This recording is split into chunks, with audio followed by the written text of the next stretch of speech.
Bueno, pues muy buenas noches a todos y todas. Estamos el día de hoy nuevamente en nuestras reuniones de todos los miércoles en el ciclo Mirando al Cielo, coordinado por la física Laura Parrao. Les damos la más cordial bienvenida a nuestros compañeros en Facebook y en Zoom. Y bueno, el día de hoy tenemos el gusto de contar con el doctor Vladimir Ávila Riz del Instituto de Astronomía de la UNAM, con una excelente conferencia que se llama La cosmovisión que emerge de la cosmología contemporánea. Y bueno, si me permiten, voy a leer su semblanza. Muy bien, el doctor Vladimir Ávila Riz es investigador y profesor del Instituto de Astronomía de la Universidad Nacional Autónoma de México y miembro del Sistema Nacional de Investigadores, en ambos casos en los máximos niveles. Pertenece a la Academia Mexicana de Ciencias y a la Unión Astronómica Internacional. Sus aportaciones científicas en astrofísica y cosmología han sido diversas. Entre ellas destacan sus estudios sobre el efecto de diferentes tipos de materia oscura en las propiedades de estructuras cósmicas sobre la evolución de las galaxias y el establecimiento de sus relaciones fundamentales, así como el uso de las explosiones más potentes del cosmos para estudiar el ritmo de expansión del universo desde épocas muy remotas. Ha publicado más de 140 artículos en revistas especializadas y memorias de congresos. Su obra recibió alrededor de 7,900 citas en la literatura especializada.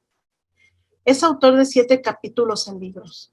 Fue conferencista en decenas de congresos y escuelas internacionales en 35 ocasiones como invitado.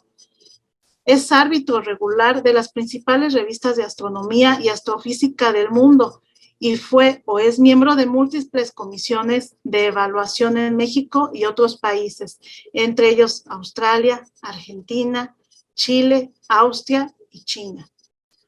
Ha graduado a 17 estudiantes de licenciatura, maestría y doctorado e impartido 45 cursos de maestría y licenciatura. Cuenta con una prolífica labor de divulgación científica a través de artículos y conferencias para todo el público, entrevistas en periódicos, radio, televisión y otros. Y además de todo, pues ha estado acompañándonos aquí ya varias veces en la Sociedad Astronómica de México, lo cual es para nosotros un honor. Doctor, muchísimas gracias por haber aceptado esta invitación nuevamente. Le damos la más cordial bienvenida y le cedemos la palabra. Muchas gracias. Al contrario, muchas gracias a ustedes. Es siempre un placer estar compartiendo los conocimientos que tenemos en esta sociedad y en general al público que tiene el interés por la ciencia, por el conocimiento. Y bueno, esta noche quería desarrollar, digamos así, una cuestión que me parece muy, muy importante. Entonces les decía que nada más espero que sea una oportunidad de esta, una primera aproximación a una cuestión que considero muy importante, consideremos como sociedad, como humanidad, que es pues la de contar con una llamada así cosmovisión basada en la ciencia. Y bueno, arrancaré directamente, voy a compartir mi pantalla y vamos directamente al tema, que titulé como la cosmovisión que emerge de la cosmología moderna y en general de la ciencia moderna. Bueno, antes que nada, definamos qué es una cosmovisión. Básicamente es una imagen o concepción integral de la realidad compuesto por percepciones, opiniones, ideas figurativas y creencias sobre la realidad, sobre el mundo y su funcionamiento, incluyendo el lugar del ser humano en el mismo. Las cosmovisiones definen las nociones comunes y posturas generales que se aplican a todos los campos del quehacer humano, como la política, la economía, la religión, la moral, la filosofía, etc. Y bueno, me pregunto si incluso en la ciencia, a veces como nosotros venimos de sociedades donde existen cosmovisiones, pues los mismos científicos podemos tener ese sesgo, ¿no? A querer incluso encasillar el conocimiento científico en cosmovisiones particulares, ¿no? Pero la ciencia trata un poco quizás de ser lo más objetiva y salir de aspectos más absolutistas, ¿no? La cosmovisión en general da a la actividad humana justamente un carácter organizado, le da significación a las cosas e incluso le da un propósito.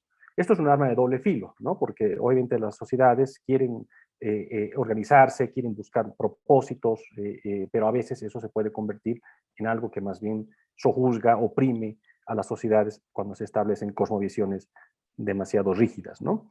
En general, una cosmovisión provee un marco interpretativo con el cual sus seguidores, sus adherentes, elaboran justamente las doctrinas que pueden ser emotivas, intelectuales y éticas, como en el caso de la religión. Las cosmovisiones generalmente son complejas y se resisten al cambio, ¿no? Una vez que se establecen, son como que paradigmas con los cuales la sociedad durante mucho tiempo debe de convivir. En general, entonces, históricamente se distinguen, así, desde un punto de vista muy general, tres tipos de cosmovisiones. Las primeras que surgieron, las mitológicas, pues son simplemente conjuntos de ideas que tenían las sociedades primitivas, y bueno, incluso hasta el día de hoy algunas, basadas en la imaginación emocional asociativa del mundo y basada en creencias, básicamente del mundo circundante inmediato, la naturaleza circundante, y se crean estas entonces ideas y conceptos que son básicamente emocionales y basados en creencias. Es interesante que los mitos tienen la función de generar una conexión espiritual y cultural entre generaciones. Por eso los mitos se transmiten, forman parte del acervo cultural, del acervo espiritual, pues de las civilizaciones que desarrollan estas cosmovisiones mitológicas.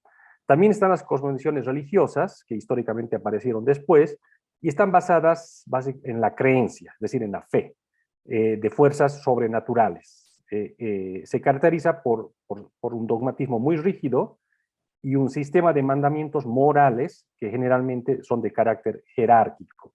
Eh, las cosmovisiones religiosas unifican en el símbolo espiritual a sus seguidores. De hecho, es un poco la definición de la etimología de la palabra religión, ¿no?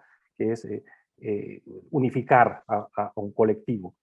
Y las cosmologías, las cosmovisiones religiosas pues han servido mucho para fundamentar la organización de las sociedades justamente, pero siempre basados en el dogmatismo. Y también están las cosmovisiones filosóficas, en las cuales elaboran ya un sistema teórico del mundo basado en lo racional, basado en la lógica y la demostración de la evidencia, ¿no? Entonces, como vemos, de estas diferentes cosmovisiones van de lo emotivo, sentimental, de la percepción inmediata de la realidad circundante, a ya estructuras más complejas basadas en la razón, en la lógica, como es la cosmovisión filosófica. Y estas formas de concebir al mundo pues van desde el animismo, es decir, la idea de que todo tiene un espíritu, un alma, las montañas, los ríos, los animales, las plantas, y un antropomorfismo, es decir, siempre proyectando la naturaleza humana a nuestro mundo circundante. Pero luego ya también hay otras formas de concebir el mundo más basadas en la organización social, como las religiosas, donde se establecen incluso jerarquías y donde la moral es clave, ¿no? La que rige, digamos, la vida de esa sociedad en base a la cosmovisión religiosa que se desarrolla. Y además, basada en la cosmovisión filosófica, pues tenemos una forma de concebir al mundo más sistemática y basada en el conocimiento. Y empieza a aproximarse a lo que sería la cosmovisión científica. Entonces, justamente me hago la pregunta, ¿podremos hablar de una cosmovisión científica? ¿Tendrá sentido? Parecería que es un oxímoron, es decir, un concepto contradictorio, ¿no? Cosmovisión es algo muy absolutista, muy planteado desde arriba, en cambio lo científico es algo que va de abajo arriba, que se construye en base al método científico, etcétera, ¿no? Entonces, como les digo, las cosmovisiones han sido generalmente absolutistas y cargadas de un subjetivismo temporal y geográfico, ¿no? Cada civilización, de acuerdo a su época y su geografía, se han desarrollado diferentes cosmovisiones. En cambio, la ciencia se basa en el objetivismo y la universalidad. No hay verdades absolutas ni impositivas en la ciencia. La esencia de la ciencia es esa. Entonces, por eso se podrá hablar de una cosmovisión científica.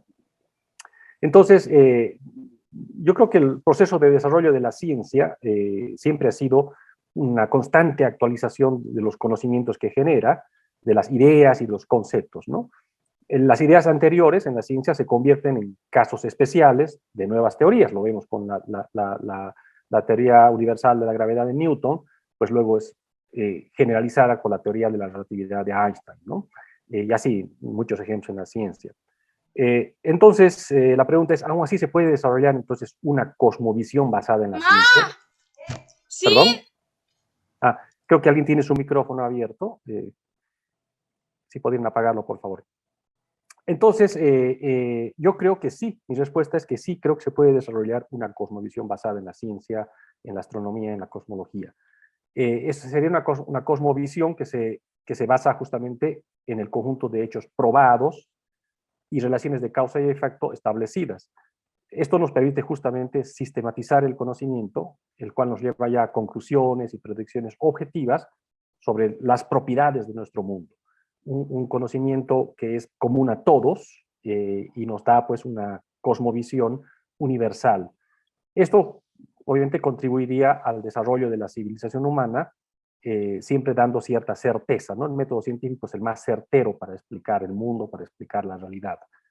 Y por otro lado, pues una cosmovisión científica yo considero que nos libera justamente de esa parte negativa que tienen las cosmovisiones, que es el absolutismo y el dogma, que generalmente se convierten en instrumentos de opresión e injusticia, justamente es lo que causa a veces la injusticia, ¿no? Nada más como ejemplo rápidamente, pues podemos hablar de las cosmovisiones mesoamericanas, ¿no? Que se desarrollaron en tiempos precoloniales en todo este vasto territorio mesoamericano. Obviamente cada civilización en diferentes geografías y épocas tuvo diferentes cosmovisiones, pero tenían muchos aspectos en común. Por ejemplo, los mitos sobre la creación del mundo y del ser humano se dan por parte de los dioses y generalmente pugnan que va del caos al orden, ¿no? Todo era caótico y los dioses se encargan de crear el mundo con cierto orden. Estas cosmovisiones mesoamericanas generalmente creían en la existencia de varias realidades anteriores a su época. Es muy interesante esto, ¿no? Que consideran que hubo épocas anteriores y consideraban a la Tierra como el centro del universo, dividían el cielo en inframundo y en varios niveles. Por eso mismo también hacían mucha observación astronómica, porque consideraban que el cielo era una parte importante de la realidad. En el caso de estas cosmovisiones, la naturaleza era un factor clave para la existencia de la vida y para la existencia en general de la realidad. Es justamente una visión donde la naturaleza se encuentra totalmente integrada y está ordenada, interrelacionada, es decir, era un animismo, donde estrellas, ríos, montañas, animales, plantas, por ejemplo el maíz, que era fundamental, todas tenían alma y en cierta manera eran manifestaciones de sus dioses. Entonces era esta visión animista, integrada de la naturaleza.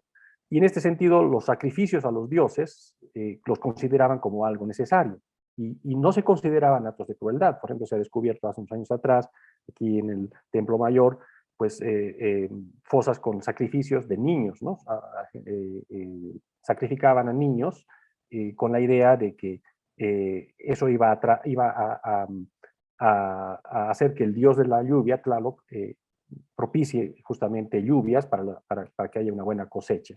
Y mientras más lloraban los niños, si lloraban mucho, era una especie de indicio de que va a ser un año en el cual va a haber mucha lluvia, ¿no? Entonces, obviamente al día de hoy esto nos parece una crueldad increíble, ¿no? Sacrificar niños, hacerlos llorar para que justamente eso implique que va a haber lluvias. Pero bueno, era parte de su cosmovisión, donde consideraban que no era, que era algo necesario, digamos, esa conexión que tenían con sus dioses, era algo necesario esto de los sacrificios, ¿no? También eran cosmovisiones basadas mucho en la dualidad, por ejemplo, la dualidad vida-muerte o bien-mal, etcétera. Y para ellos el tiempo era cíclico, ¿no? No era un tiempo lineal, sino cíclico, se repetían. Y bueno, como mencionaba, la observación astronómica, Fue muy importante para establecer justamente esos ciclos, los cuales además les eran útiles para la agricultura. Por eso se volvieron en observadores del cielo muy especializados, ¿no? Y por último, como ustedes saben, la muerte en estas culturas mesoamericanas no significaba el final de un individuo. Los que morían durante, por ejemplo, una batalla o eran sacrificados, en realidad emprendían el viaje celeste a la casa del maíz, ¿no? Otros que los que morían, otro destino de los fallecidos era el inframundo, y algunos pocos, seguramente los de las castas superiores, pues solían irse a una esfera paradisiaca realmente, ¿no? Entonces la idea es que no había la muerte como tal, simplemente era pasar a diferentes niveles, y en ese sentido, por ejemplo, los sacrificios no eran algo que implicaba crueldad, ¿no? Si se hacían, los sacrificios era de hecho un acto de bondad de quienes se sacrificaban para que el mundo funcione bien, para que haya lluvia, para que la cosecha sea buena. Era parte de la cosmovisión que tenían estas culturas, ¿no? Y no solo estas, también muchas otras antiguas, ¿no? Bueno, ese es un ejemplo entonces de cómo las cosmovisiones juegan un papel en todos los aspectos de la vida, ¿no? De la vida de una dada civilización que profesa esa, o que más bien tiene esa cosmovisión. Ahora vamos a ver qué conocimientos científicos hemos alcanzado. Voy a hacer una revisión muy rápida de los conocimientos científicos sobre los orígenes, porque la cosmovisión lo principal que se plantea es el origen de las cosas, el origen del mundo, el origen del ser humano, cómo funciona el mundo. Y bueno, desde el punto de vista científico, ¿qué es lo que al día de hoy conocemos? Desde el Big Bang a la vida con conciencia y a las civilizaciones. Primero que nada, voy a hablar algo sobre, básicamente a lo que más me dedico, el origen y la evolución del universo. La teoría así mal llamada del Big Bang, las teorías anteriores al Big Bang que la complementan, que es la inflación, y la que es muy especulativa todavía, la teoría del multiverso. En el contexto de la cosmología moderna, el universo está en constante proceso de cambio. Es decir, hace más de 100 años atrás, Albert Einstein, estudiando la naturaleza de la gravedad, que de por mucho es la fuerza que pone orden a escalas astronómicas, a escalas cósmicas, introdujo la famosa relatividad general, la cual él lo primero que hizo es aplicarla a un sistema físico llamado universo. En esa época fue todo un atrevimiento. El universo era todavía un concepto muy de la religión, de la filosofía, ¿no?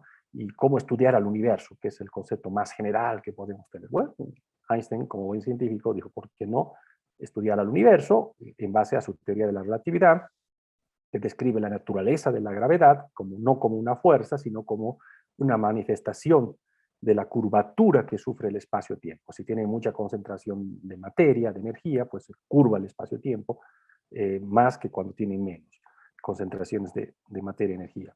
Y bueno, lo primero que se dio cuenta es de que el universo no es estacionario. Bueno, él se dio cuenta de eso, y para evitar, en esa época los astrónomos les decían que el cielo, por lo menos lo que se observaba, no cambiaba, ¿no? Más o menos todo se mantenía en las mismas posiciones, y entonces él lo que encontró es que el universo tendría que estar cambiando, no es estacionario.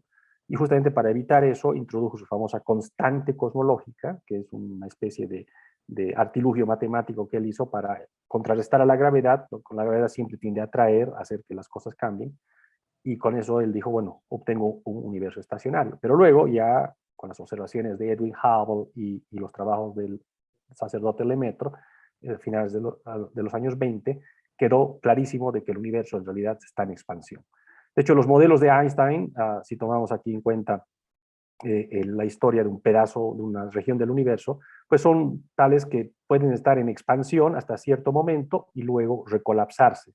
Es decir, en ese caso es un universo donde hay mucha materia, el espacio se curva bastante y la expansión es frenada por completo por la cantidad de materia y energía que hay, y el universo pasa a volverse a colapsar. Sería una especie de universo cíclico. Pero si la geometría del espacio es plana, es la geometría que estudiamos en la escuela, y hay justo una cantidad de materia y energía crítica, el universo por siempre se estará expandiendo, pero cada vez más lento, se va frenando. ¿Se frena por qué? Por la presencia de la materia y la energía, que son siempre atractivas, curvan al espacio frenan a la expansión. Y puede haber un universo donde la cantidad de materia y energía es muy poca, la geometría de hecho es abierta, lo que se llama hiperboloide, y el universo entonces se expandirá por siempre con una velocidad que va a tender no a cero, sino a una constante. Bueno, esos son los cuadros que pintó la teoría de la relatividad general de Einstein, que luego Friedman resolvió esas ecuaciones sin la constante cosmológica y se dio cuenta que el universo tiene que cambiar, tiene que estar en expansión o en compresión, ¿no? Y como les decía, años después, en los 20, finales de los 20, Edwin Hubble y Georges Lemaitre, un sacerdote, cosmólogo, el padre de la teoría del Big Bang, eh, observando el movimiento de las galaxias que poco antes había descubierto Hubble, se dieron cuenta de que todas las galaxias se están alejando unas de otras. Es decir, hagan de cuenta que las galaxias son como pasas que están en una masa de un pan de Navidad con mucha levadura que se está inflando. Entonces, cada pasa ve que todas las pasas se están alejando unas de otras y mientras más lejos están, más rápido va a medir una dada pasa la velocidad de alejamiento. Y eso pueden repetirlo, pararse en cualquier otra pasa y van a ver exactamente lo mismo. Eso significa que es toda la masa la que se está expandiendo uniformemente. Y esa es la famosa ley de Hubble-Lemaitre, que implica que el universo está en expansión. No es que las galaxias estén moviéndose, sino es que toda la masa, que en este caso sería el espacio, se está estirando, se está expandiendo. Entonces, de hecho, las observaciones nos dirán qué tipo de universo es en el que vivimos, ¿no? Les mostré estos tres, pero la sorpresa llegó a finales del siglo pasado, cuando se descubrió que el universo no se está frenando, su expansión no se está frenando, al contrario, desde hace cierto tiempo atrás, su expansión empezó a acelerarse. Es decir, un poco como se muestra aquí en esta parte de la derecha, tenemos un universo que se está frenando, como pensábamos, pero no hace mucho, más o menos un poco más de la mitad de la vida del universo, empezó a expandirse más rápido cada vez. Eso se descubrió con las famosas supernovas tipo 1A y al día de hoy con muchas otras evidencias astronómicas. El hecho de que se esté expandiendo cada vez más rápido significa que hay algo más que materia y energía, porque la materia y energía son atractivas y frenan la expansión. Ese algo, pues le pusieron el nombre de energía oscura, tiene que ser un medio repulsivo que es una especie, bueno, aquí pictóricamente lo pintamos como una especie de resorte, mientras que la materia siempre tiende a atraer, a frenar la expansión. Este medio repulsivo llamado energía oscura hace que la expansión desde hace un cierto tiempo atrás se acelere, sea más rápida en vez de irse frenando. Entonces, eso ha consolidado de que la extraña composición, las extrañas componentes que tiene nuestro universo.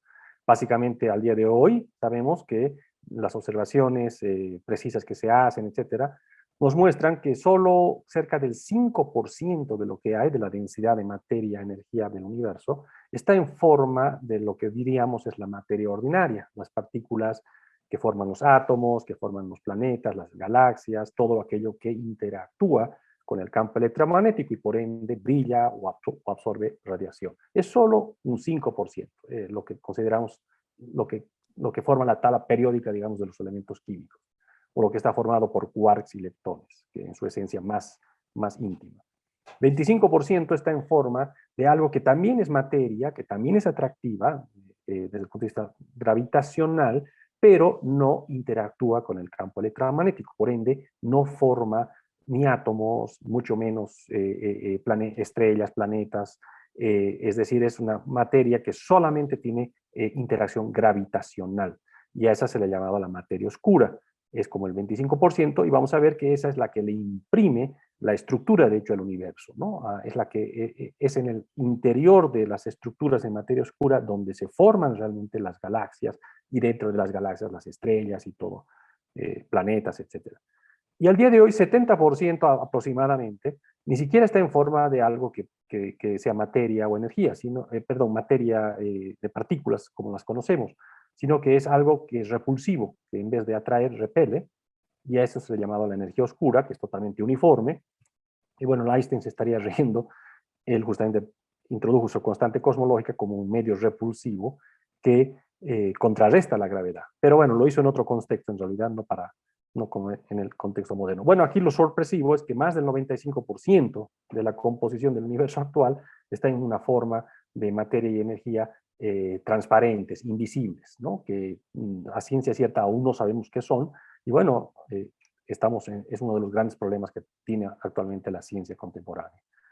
Entonces, en general, vemos que vivimos en un universo que está en expansión. Si ponemos la película al revés, vamos a ver que todo se va comprimiendo. Las propiedades entonces de la materia, de la energía, van a ir cambiando drásticamente cuando alcancemos altos grados de concentración de una región dada del universo al día de hoy que está de galaxias en expansión, pero si vamos hacia atrás... ¿Perdón? Hubo momentos en que todo se estaba comprimiendo. Y ahí entonces surgió la teoría mal llamada del Big Bang. Entonces, ¿en qué consiste esta teoría del Big Bang? Básicamente nos dice que el universo el universo es dinámico, es decir, no es estático. Está en un proceso, según las observaciones ya demostradas, de expansión, en un proceso de expansión constante. Y eso hace que haya diferentes épocas en la historia del universo. Al día de hoy vivimos en un universo ya con galaxias maduras, estrellas, ya muchas generaciones de estrellas que han nacido, todo en expansión. Pero si vamos hacia el pasado, hay una época particular, los primeros 380.000 años, que se llama el universo del Big Bang o el universo caliente. ¿Qué pasaba en estas épocas? En estas épocas, los primeros 380.000 años, hay diferentes, obviamente, eras o épocas, donde las condiciones de la materia eran cada vez más extremas. Vamos viendo por partes. Por ejemplo, cercano a los 300.000 años de vida del universo, existía plasma de hidrógeno, helio, o sea, núcleos de hidrógeno y helio, y un plasma de electrones. Los electrones no podían ser capturados por los núcleos de hidrógeno y helio. ¿Por qué? Porque había mucha radiación electromagnética muy caliente a esa época todavía, más de 4.000, 5.000 grados en promedio, y esa radiación caliente no deja que los electrones sean capturados por los núcleos de hidrógeno y de helio. O sea, tenemos un fotón que quiere unirse para formar, perdón, tenemos un electrón, que son aquí los puntitos azules, que quieren entrar, ser atraídos por los núcleos, los puntos rojos, pero el fotón los golpea, los dispersa y no deja que se formen los átomos. Y así ya cuando más o menos con la expansión del universo esa radiación se va enfriando y cuando llegamos a los 380.000 años, ya al fin esa radiación ya no es capaz de expulsar a los electrones de los átomos de hidrógeno y helio y se forman los átomos de hidrógeno y helio. A partir de entonces tenemos los primeros átomos en el universo y la radiación, por otro lado, que es lo que más existe en el universo, viaja libremente y puede ser capturada. Es el fósil más antiguo del universo, que proviene del universo bebé, del fin del universo caliente, y fue descubierta en los años mediados de los 60 por Penzias y Wilson, dos radioastrónomos que estaban haciendo otro tipo de experimentos y casualmente descubrieron esta radiación cósmica de fondo que proviene del origen del universo y que baña uniformemente todo el cielo y nos trae la señal de cómo era el universo en esa época. E incluso luego, en los 90s, con satélites mucho más sofisticados, se logró ver que en esa radiación cósmica de fondo, que la vemos aquí proyectada en el cielo, no es tan uniforme. Hay pequeñas regiones que son un poquito más calientes, otras un poquito más frías. Aquí las más azules son más calientes, las más rojas son más frías. Son diferencias muy pequeñas, de 10 milésimas, 100 milésimas de grado, pero significa que habían en esa época ya fluctuaciones en la temperatura y por ende en la distribución de la materia, porque todavía en esa época la materia estaba íntimamente asociada a la radiación. Justo a partir de esa época la materia se separa de la radiación y la radiación viaja libremente, nos llega al día de hoy y podemos estudiar entonces qué condiciones físicas tenía el universo en esa época. Y en estos mapas de la radiación cósmica de fondo, que al día de hoy ya es muy fría, tiene como 2.73 grados Kelvin, se la observan las microondas, ahí está impreso el código genético del universo. Observando esta radiación podemos aprender cómo era el universo en esa época y cómo luego a partir de este estado se van a formar las estructuras del universo, como ser las galaxias. Pero vámonos más atrás en el tiempo, ¿qué pasó todavía más antes de esa época clave, que es la recombinación o desacoplamiento, cuando se desacopla la materia de la radiación? Si nos vamos a épocas más tempranas, los primeros minutos o segundos de vida del universo, contundentemente las observaciones y la teoría nos muestran que justamente es la época en la que se forman, primero a los primeros segundos se forman los protones y los neutrones, es decir, antes de eso estaban todo el tiempo convirtiéndose unos en otros, pero a partir del segundo ya queda una fracción de neutrones, otra fracción de protones, y luego incluso se pueden unir dos protones y dos neutrones para formar núcleos de helio. Entonces, de esos primeros minutos, segundos y minutos, tenemos la formación de los núcleos de hidrógeno y helio y algo de deuterio, litio, muy poquitito, ¿no? Pero justamente la teoría del Big Bang nos muestra que en esa época 74% de los elementos tenían que ser hidrógeno y 24% helio. Es decir, que y es justamente lo que más o menos se observa al día de hoy, aunque ya al día de hoy se han formado más o menos un 2% de elementos más pesados. Esos son elementos como el carbono, nitrógeno, oxígeno, en realidad toda la tabla periódica, que se formaron luego en el interior de las estrellas o en estrellas de neutrones posteriormente, ¿no? Pero la cosmología nos muestra que justamente en los primeros segundos, minutos de vida del universo, es cuando se establece esa cantidad de hidrógeno y helio que existe en el universo, y justamente luego ya con esto se formarán los átomos de hidrógeno y helio, que es los componentes más abundantes, de los cuales luego se forman las estrellas. Entonces, ¿pero qué pasa aún más antes? Cuando estamos en millonésimas de segundo. En esas épocas ya ni siquiera existían partículas como neutrones, protones, y ni siquiera existían las partículas en estado libre. Toda partícula tenía su antipartícula. Y saben ustedes, cuando una partícula se encuentra con su anti, se aniquila en radiación gamma. Pero esa radiación gamma era tan caliente, de cientos, miles de millones de grados, que tenía la energía suficiente para volver a originar una pareja de partícula-antipartícula, ya sea protón-antiprotón, electrón-positrón. Cada partícula tenía su antipartícula. Y todas estaban todo el tiempo transformándose, aniquilándose y formando radiación, y la radiación a su vez volviendo a originar las parejitas de partículas. Pero a medida que se expande el universo otra vez, hay un momento que ya la radiación gamma, ya no le alcanza para formar otra vez la pareja de partícula-antipartícula. Y si hubiera habido la misma cantidad de partículas y antipartículas de cualquiera de las familias que quieran ustedes, todas las partículas, toda la materia se hubiera aniquilado con la antimateria. Se hubiera transformado en radiación caliente, que se expandió un poquito el universo, esa radiación se enfrió y ya no pudo volver a generar la pareja de partícula-antipartícula.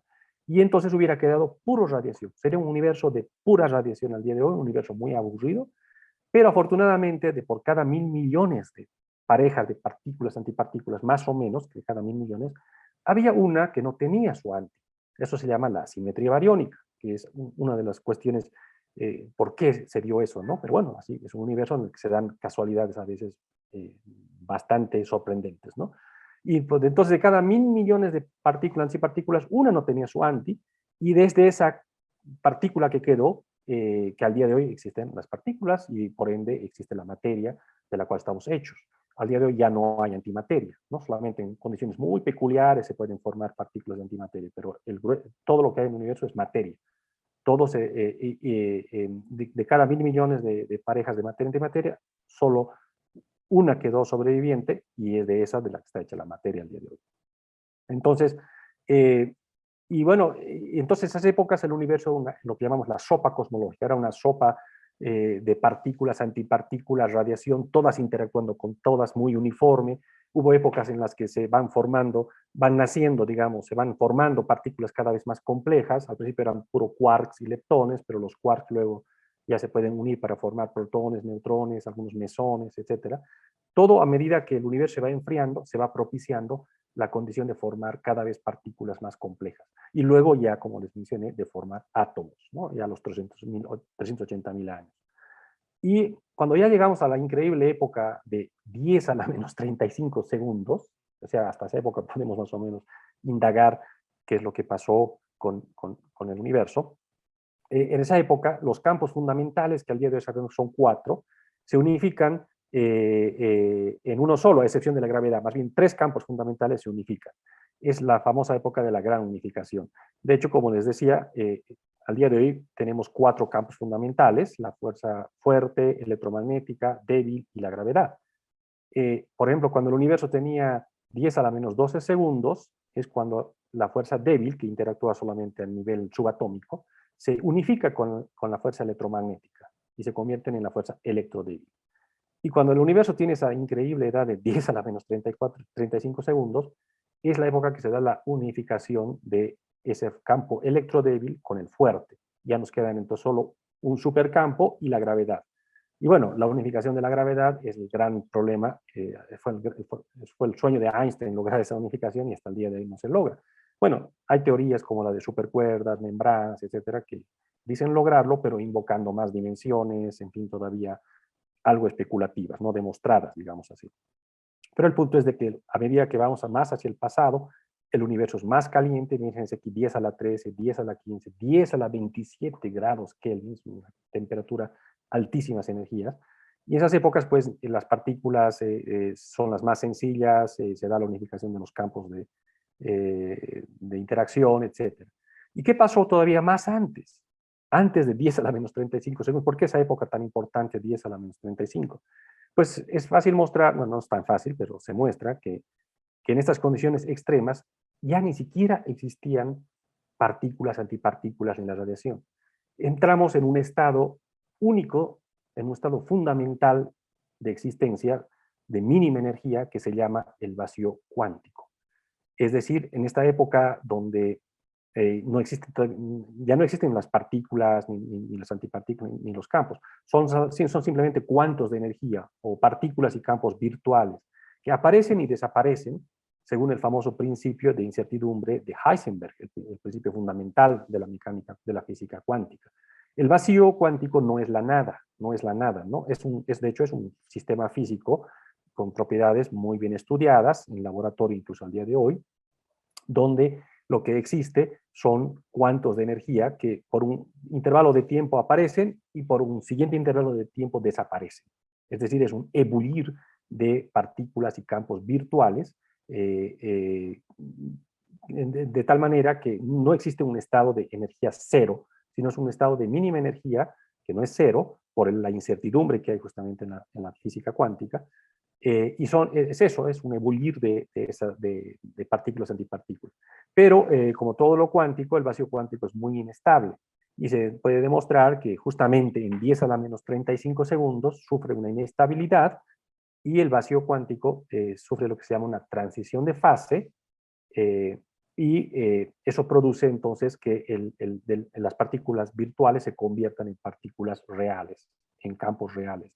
Y en ese proceso, durante ese intervalo pequeñísimo de tiempo entre 10 a la menos 35 y 10 a la menos 33 segundos, el vacío cuántico, el falso vacío actúa con una fuerza repulsiva descomunal y produce una inflación exponencial del espacio.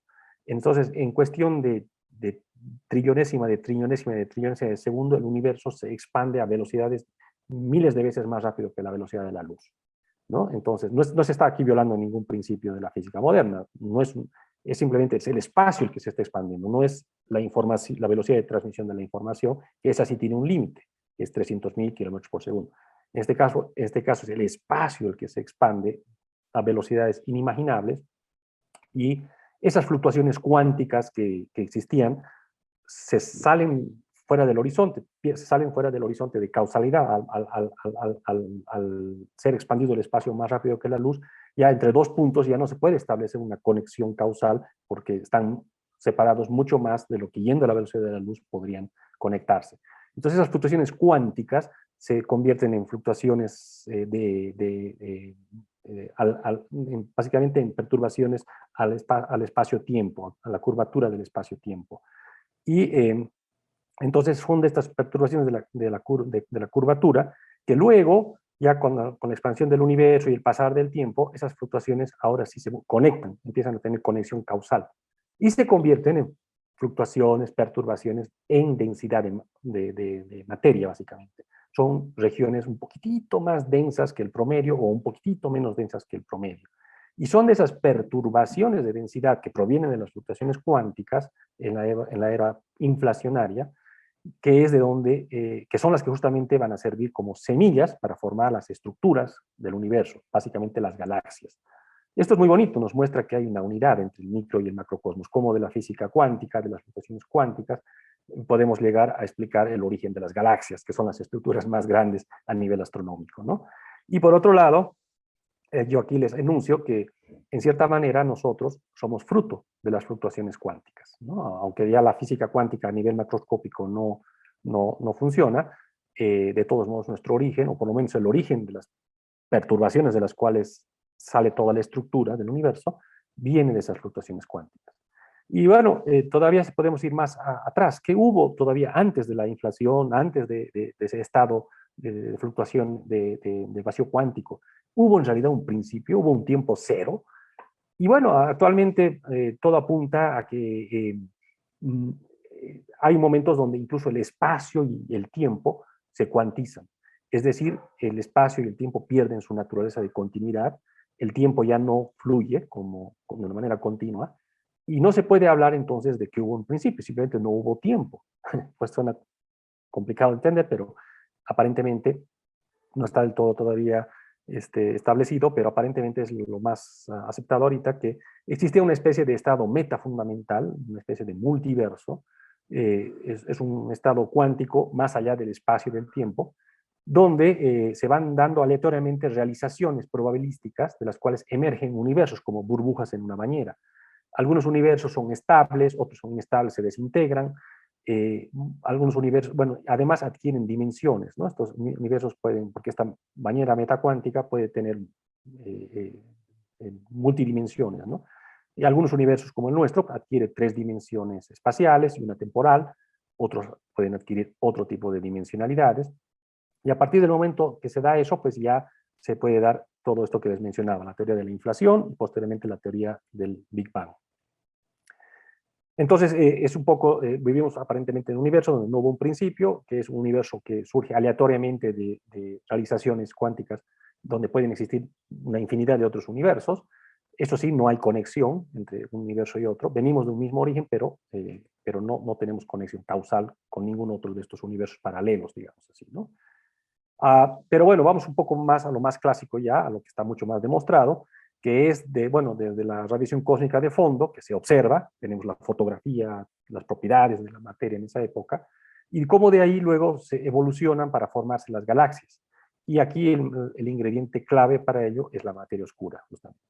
Entonces, volviendo a nuestro cuadro, ahora vamos a ver qué pasa después de esa época de la recombinación, donde todavía, justo la época cuando se forman los primeros átomos de hidrógeno y de helio.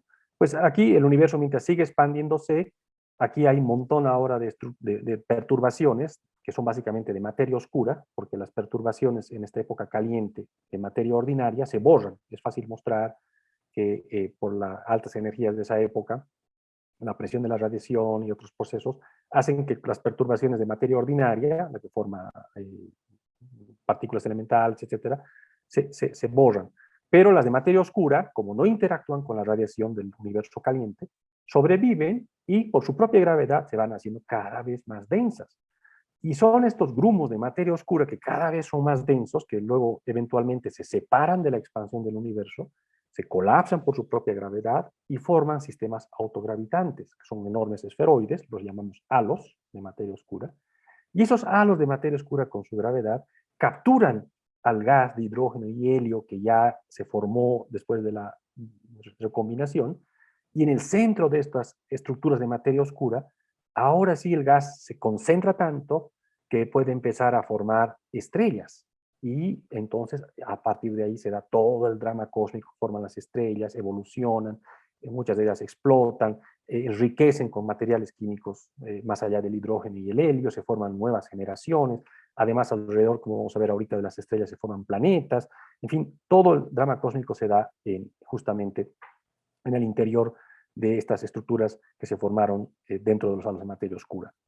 De hecho, hubo una pequeña época entre los 380.000 años y los primeros 100 millones de años en las cuales todavía estos halos de materia oscura, solo los más chiquititos lograron colapsarse, porque es jerárquico, de lo chiquito a lo grande. Y esos chiquititos todavía no tienen la capacidad de atrapar el gas para formar primeras estructuras brillantes en ellos. Y esa época se llama la era oscura, las eras oscuras, que pero después de 100 millones de años más o menos, ya se forman las primeras estrellas y las primeras galaxias, ¿no? Cosa que esperamos que el telescopio James Webb espacial logre descubrir. Pero, ¿qué son las galaxias? Pues las galaxias son, antes que nada, enormes conglomerados de estrellas, gas, polvo interestelar, materia oscura, que es fundamental, todo ligado por su propia gravedad. Y son los lugares donde acontece gran parte del drama cósmico. Aquí justamente es un ecosistema donde las estrellas están naciendo, evolucionando, mueren. En fin, es todo un complejo ecosistema donde el universo tiene grandes procesos de evolución. Pero por otro lado, las galaxias son también las unidades estructurales del universo. Son las mínimas unidades que justamente provienen de esas perturbaciones de densidad que de hecho tienen su origen en las fluctuaciones cuánticas. Entonces son las mínimas unidades estructurales del universo. La galaxia más conocida obviamente es nuestra propia galaxia, la Vía Láctea, que es un conglomerado más o menos de 300.000 millones de estrellas, de gas, polvo interestelar, todo ligado gravitacionalmente. Si podríamos salirnos y vernos de arriba, pues veríamos una estructura, es un disco de hecho que está rotando muy rápido, con sus bracitos espirales donde están naciendo estrellas jovencitas, y ese disco está rotando más o menos a 800.000 kilómetros por hora. Una vueltita, más o menos a la altura del Sol, tarda más o menos 250 millones de años. Ya le dimos 18 vueltas, de hecho. Imagínense la edad que tiene nuestra galaxia. Y bueno, esos son las galaxias. De hecho, nuestra galaxia es más o menos de las grandes, pero hay galaxias de todo tipo. Por ejemplo, tenemos las galaxias elípticas, que son de hecho generalmente las más grandototas, son esferoidales, con muchas estrellas viejas, ya casi no hay formación de estrellas aquí. Las galaxias lenticulares, que tienen ya una componente discoidal, donde hay estrellas más jovencitas, o las galaxias discoidales de plano, que si las vemos de costado, son bastante delgaditas, y son discos en realidad, con mucho momento angular, que están rotando muy rápido, y presentan estos enormes brazos espirales, que es donde están las nubes moleculares, y ahí se están formando estrellas justamente. Y hay galaxias preciosas de todo tipo, con barras, y hay algunas que eran muy comunes en el pasado, al día de hoy ya son pocas, pero que tienen en su núcleo, en la parte central, poderosas fuentes de energía, poderosos chorros que aparentemente son producidos por el material que cae en el hoyo negro supermasivo que albergan la mayoría de las galaxias. Resulta que los hoyos negros no solo se forman como producto de la evolución estelar, que son los hoyos negros chiquitos, sino también se pueden formar en el centro de estos enormes sistemas llamados galaxias. Como todo centro, siempre atrae por gravedad, ¿no? O como una ciudad, siempre tiende a la gente del campo, de las provincias, irse a una ciudad grande, ¿no? Igual, en las galaxias, el centro es como una super ciudad, donde por la gravedad todo lo que está por ahí cerca es atraído, y entonces eso propicia la formación de hoyos negros supermasivos de miles, cientos de miles de millones de masas solares. Y el gas o las estrellas que están cercanamente a estas regiones son atraídos y empiezan a caer como un embudo, formando lo que se llama un disco de acreción, que por fricción se calienta a energías enormes, y entonces gran parte del material ya no llega a caer al hoyo negro, sino que es eyectado en tremendos chorros, como vemos aquí la galaxia M87, es una galaxia elíptica que emite chorros potentes de energía, y es la galaxia que hace 3 años atrás se logró fotografiar en el centro, justamente la primera fotografía del alrededor de un hoyo negro, justamente con el material que está cayendo, pues se logró ver el material que está emitiendo en radio, y se pudo configurar la silueta justamente del hoyo negro con todo lo que dice la relatividad justamente. Y mañana, esténse atentos, mañana va a haber el anuncio del mismo grupo que se llama el telescopio del evento del horizonte, en la cual participa México con el telescopio milimétrico Alfonso Serrano en la Sierra Negra. Mañana posiblemente se va a hacer el anuncio, ahora sí, de la fotografía de la silueta del hoyo negro de nuestra galaxia, de la Vía Láctea, ¿no? Es un hoyo negro mucho más chiquito, de 4 millones de masas solares, pero que está mucho más cerca, ¿no? Y a ver, esperemos qué nos dicen mañana. Pero en las galaxias, como les decía, hay algo más que estrellas, gas, hoyos negros, etcétera. Hay materia oscura. No voy a entrar en mucho detalle de cómo hemos llegado a inducir que existe la materia oscura en las galaxias. Básicamente, la materia oscura es la que permite mantenerlas estables, porque las galaxias están rotando muy rápido. Y la materia que hay en estrellas, en gas, no alcanzaría para contrarrestar la fuerza centrípeta de esa rotación. Tiene que haber mucha más materia para que la galaxia no se esté desbaratando, pesar de que rota tan rápido.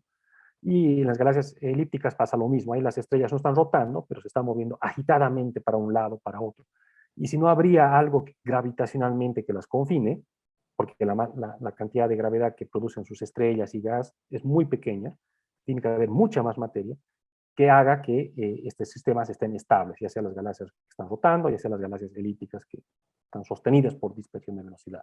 Y ese algo, pues, es algo que no brilla, que no vemos, que no forma estrellas, que no absorbe ni emite radiación, y ese algo se le puso el nombre de materia oscura. Más bien es materia invisible o materia transparente, que confina a las galaxias, evita que las galaxias estén desbaratando básicamente por su alta rotación o su alta dispersión de velocidades. Y bueno, si hacemos un mapeo de las galaxias, que las vemos siempre proyectadas en el cielo en 2 dimensiones, pero con espectroscopía podemos sacar la tercera dimensión, es decir, las distancias a las galaxias por su corrimiento al rojo, y podemos crear mapas tridimensionales de cómo se distribuyen las galaxias. Aquí cada puntito es una galaxia. Y vamos a ver que la distribución de las galaxias a gran escala no es azarosa, forma una especie de estructura de esponja, o como la llaman la telaraña cósmica, con grandes huecos, filamentos, paredes, y bueno, esa compleja red o telaraña cósmica, o red cósmica, aquí vemos un mapa de más o menos 200.000 millones de años luz de diámetro, vemos cómo aquí cada puntito es una galaxia y cómo las galaxias tejen esta estructura de esponja, justamente.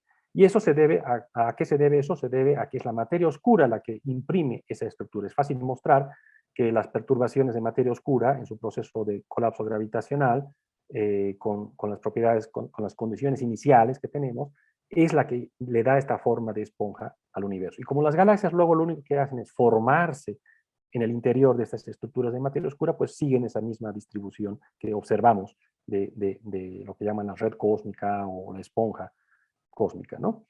Entonces, al día de hoy no solamente podemos estudiar las galaxias alrededor nuestro, cercanas, sino con telescopios más poderosos podemos ir hacia el pasado, porque mientras más lejos está una galaxia, significa que su luz viene más del pasado. Y con el telescopio espacial Hubble, de hecho salió en abril, la noticia más importante astronómica de abril fue que el Hubble, ya en sus últimos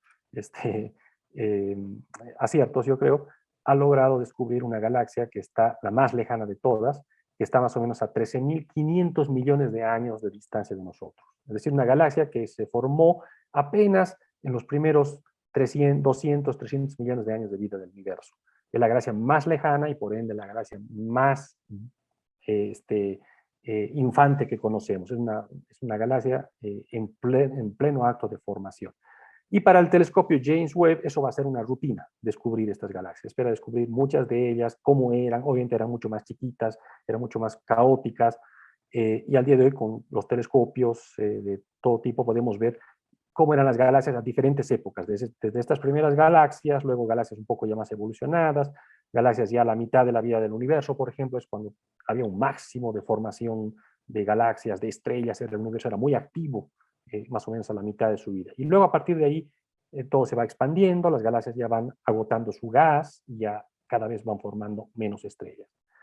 Y bueno, como les decía, este telescopio espacial James Webb, esperemos que vamos a poder observar las primeras galaxias que se formaron en el universo. Las primeras estrellas posiblemente no, pero sí las explosiones de supernova o que tuvieron esas primeras estrellas. Y bueno, ¿cómo se forman ahora en esta historia del universo, en este entendimiento científico de la realidad?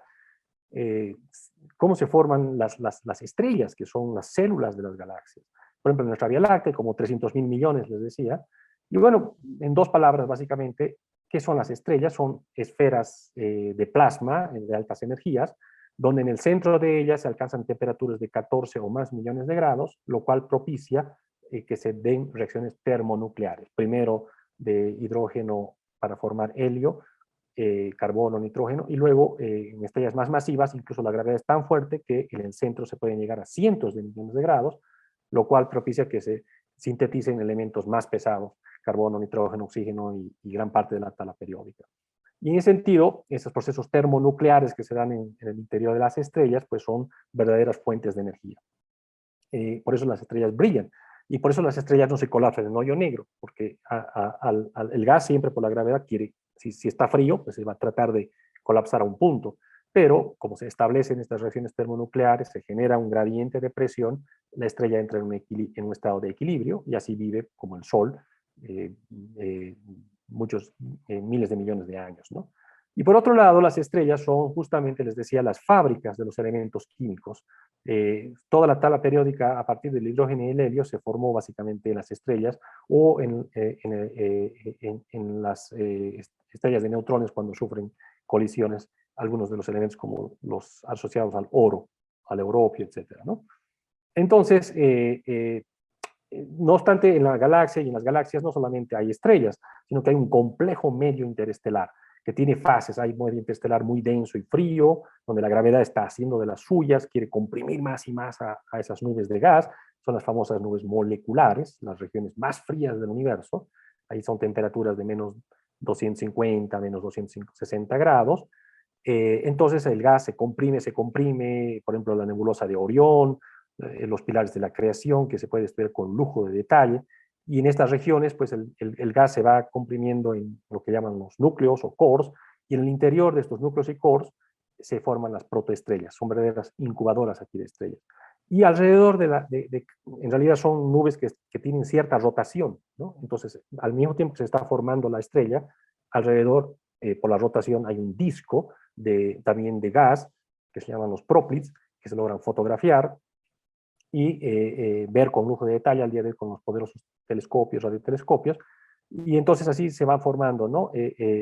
Alrededor de una estrella siempre hay ese disco, y ese disco de gas luego por gravedad se empieza a fragmentar y es donde se formarán los planetas. Entonces siempre casi siempre alrededor de las estrellas nacen a su vez sistemas planetarios. Y de hecho, por ejemplo, esta imagen del año pasado del radiotelescopio del Arrelo ALMA en Chile, nos mostró justamente en ondas un sistema planetario naciente, ¿no? Se ven incluso aquí ya los anillos y al centro pues la estrella en pleno acto de nacimiento, ¿no? También en el medio interestelar hay fases de gas caliente, muchas fases, ¿no? Pero una de las fases, por ejemplo, cuando una estrella como el Sol muere, se va a convertir en una enana blanca y las capas más externas, todavía calientes, son eyectadas y formarán lo que se llama, ¿no?, nebulosa planetaria alrededor de esta estrella. O las estrellas más grandotas que el Sol, 8 veces más masivas que el Sol o más, terminan su vida en tremendas explosiones de supernova, eyectando gran cantidad de material procesado ya, con elementos químicos procesados, y mucha energía al medio interestelar. Y de hecho pueden calentar tanto que pueden evitar que se formen nuevas estrellas alrededor, porque el gas lo calientan o lo expulsan incluso, ¿no? Y en ese sentido, como dijo el famoso Carl Sagan, pues nosotros somos polvo de estrellas. O sea, todos los elementos químicos de los que estamos hechos algún día estuvieron en las estrellas. Pero bueno, en esta descripción un poco así rápida del conocimiento científico que tenemos sobre cómo está estructurado nuestro mundo, otra de las grandes preguntas que siempre ha motivado al ser humano es el origen de la vida y luego el origen de la conciencia en general, ¿no? El origen de la vida es otro fenómeno emergente, ya no les mencioné, pero en realidad en muchas de estas fases de la historia del universo, desde las fases calientes, todo el tiempo se dan lo que llamamos los fenómenos emergentes. Es decir, son fenómenos nuevos que se presentan cuando un sistema adquiere un nivel de complejidad que origina nuevas formas de organización, nuevas leyes para ese sistema. Es decir, el total es más que la suma de sus partes. Es cuando en la complejidad ya de muchas componentes se forma ocurre un cambio cualitativo y surge una nueva realidad, un nuevo sistema que se rige por nuevas leyes, ¿no? Por ejemplo, las leyes de la biología no tienen nada que ver con la física cuántica o la física atómica, ¿no? O la molecular incluso. Es decir, fenómenos emergentes son cuando la realidad es tan compleja que emerge una nueva realidad. Y eso ha ocurrido en muchas etapas del universo, de hecho. Pero una de las más claras es el origen de la vida, justamente. Es un fenómeno emergente, porque, bueno, si vamos a hablar del origen de la vida, digamos primero que nada, ¿qué es la vida? Algo muy difícil de definir en realidad. Es básicamente un estado de alta complejidad molecular que alcanza la materia. para que haya vida, pues tienen que formarse los ácidos ribo y dextronucleicos, tienen que formarse las proteínas, y en base a ellas ya se forman las células, que son la forma más sencilla de vida. Y la vida, pues, implica básicamente una capacidad ¿de qué? De autoorganizarse y de crecer, de metabolizar, es decir, de obtener energía química y alimento para mantener vivas a las células. Fundamental para que definamos qué es la vida es la reproducción, la capacidad de reproducirse, el reconocimiento y la respuesta a estímulos externos, obviamente la adaptación al medio, al medio en el cual viven, el movimiento. Todas estas son cualidades que tiene la vida, aunque pero es muy difícil definir qué es vida en general, ¿no? Pero bueno, los componentes básicos son estos elementos: carbono, hidrógeno, oxígeno y nitrógeno, el CHON, ¿no? Es más o menos el 96% de la que está hecha cualquier forma de vida en la Tierra. Y hay otros 20 más que son mucho menos abundantes, ¿no? Entonces, para que se forme la vida tenemos que tener proteínas, que son macromoléculas que se encargan de las funciones metabólicas justamente, y tenemos que tener los ácidos nucleicos, que son los que guardan el código genético. Y entonces, para que exista la vida, primero que nada, se tienen que formar las macromoléculas, a partir de moléculas sencillas de carbono, hidrógeno, oxígeno, nitrógeno. Eso se llaman los procesos prebióticos. Posiblemente los procesos prebióticos se pueden dar en el medio interestelar. Ya se ha descubierto en el medio interestelar proteínas, ahí se dan las condiciones adecuadas, temperaturas muy frías, ausencia de agua, de oxígeno, que son condiciones básicas para formar estas moléculas, macromoléculas, como las proteínas incluso, ¿no? Pero luego, para que las proteínas se interrelacionen con el ácido nucleico y se formen las células, esos se llaman procesos protobióticos. Para eso se requieren condiciones mucho más complejas. Posiblemente esas solamente se pueden dar en planetas ya como la Tierra, ¿no? Y bueno, una vez que se forman las primeras células, ya luego es una explosión de diversidad, se da la evolución de las especies, en fin. Y bueno, ya saben ustedes, ya desde los años 20 del siglo pasado, Alexander Oparin y Hallan en Inglaterra, proponieron que la vida se puede formar como compuestos orgánicos. El famoso experimento de Miller y Urey del 50 mostró que se pueden formar las moléculas, por lo menos aminoácidos, en laboratorio, con condiciones especiales, poniendo justamente estas moléculas de carbono, hidrógeno, nitrógeno, y con fuertes cargas de energía, se pudieron sintetizar estas moléculas. Pero eso está lejos todavía de ser vida. Y ya saben ustedes, en los años 50, Watson y Crick pues descubrieron el famoso ADN que contiene el código genético de la vida, y una variante, o más bien el ARN es mucho más, solamente es una hélice del ADN, y lo importante del ARN, el ácido ribonucleico, es que es mucho más fácil de reproducirlo, y además se puede transportar. El ADN solamente se mantiene en el centro de las células, es muy preciado porque ahí está toda la información genética. Mientras que el ARN, como es más sencillo, puede salir de fuera de las células, etcétera. Y entonces ahí es donde sale la teoría así llamada del mundo ARN. Es decir, que según estas teorías, lo primero que se requiere para crear la vida es que se formen las moléculas de ácido ribonucleico. ¿Y cómo formar esas moléculas de ácido ribonucleico? Pues se quiso hacer durante 40 años en el laboratorio, se logró en condiciones muy particulares y cierto tipo de ARNs muy peculiares, formarlos en laboratorio, se demostró que se puede hacerlo con procesos fotoquímicos, etcétera, pero hasta ahora no está claro si esas condiciones realmente, con las condiciones que hubo en la Tierra al principio, se puede haber formado el ARN. Luego surgieron las teorías del mundo hierro-sulfuro, donde lo más importante aquí es la vida no como capacidad de reproducción primero, sino como un sistema metabólico. Tiene que formarse un sistema que sea capaz de mantener ciclos metabólicos de generación de energía y de autosustentabilidad. Entonces se han estudiado mecanismos muy ingeniosos, físico-químicos, con presencia de piritas, burbujas y protones, que son capaces de generar sistemas metabólicos autocontenidos, básicamente en las así llamadas ventilas hidrotérmicas o en las chimeneas oscuras en los océanos. El problema es que otra vez está muy difícil de creer que en la Tierra primigenia hubo esas condiciones para formar estos estos sistemas, estos protoorganismos que antes de formar ARN, ADN o proteínas, son sistemas metabólicos, ¿no? Que pueden autosustentarse. Y ya más recientemente, en las últimas décadas, ha surgido una teoría unificada del origen de la vida, donde para que se origine la vida, más que nada se necesita una protocélula, que es básicamente lo primero que se requiere para la vida, es la compartimentalización, es decir, el hecho de que tengamos un sistema que permita justamente la coexistencia de las proteínas con el ARN y que permita además autosustentarse. Y se ha estudiado ahorita, lo más reciente es de que pues, esta teoría unificada parece que sí hay condiciones para que se formen, ni siquiera son células, son protocélulas, que están básicamente, son películas o burbujas de grasas cubiertos con una arcilla que sirve como catalizador para formar en su interior las moléculas de ARN y además propician la generación de energía físico-química para mantener, digamos, en actividad a estas moléculas y a las proteínas.